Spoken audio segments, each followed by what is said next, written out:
ফিলিস্তিনের গাজায় মানবতা আজ রক্তাক্ত।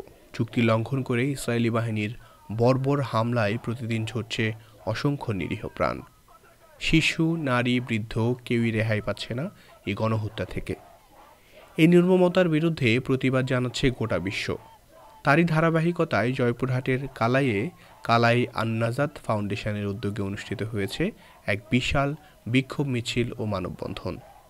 শুক্রবার জুমার নামাজের পর কালাই বাসস্ট্যান্ড চত্বর হতে শুরু হয় এই বিক্ষোভ মিছিলটি সদর রোড প্রদক্ষিণ করে শেষে একটি সমাবেশ অনুষ্ঠিত হয়। প্রতিবাদ সমাবেশে সভাপতিত্ব করেন কালাই আহলে হাদিস মসজিদের খতিব ও হাতিওর কামিল মাদ্রাসার প্রভাষক মাওলানা সেলিম রেজা।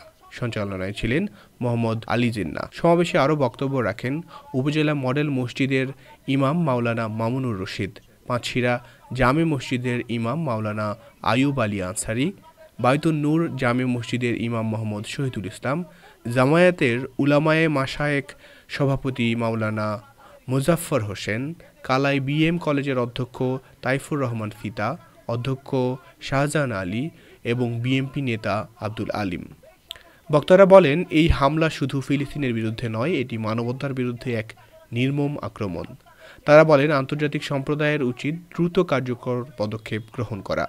এই প্রতিবাদে অংশ নেন বিভিন্ন ধর্মীয় প্রতিষ্ঠান, শিক্ষক, শিক্ষার্থী, রাজনৈতিক নেতৃবৃন্দ ও সচেতন নাগরিক। মানববন্ধন থেকে বক্তারা জাতিসংঘ সহ বিশ্ব নেতাদের প্রতি আহ্বান জানান, এই নৃশংসতা বন্ধ করতে এখনই কার্যকর ভূমিকা রাখতে হবে।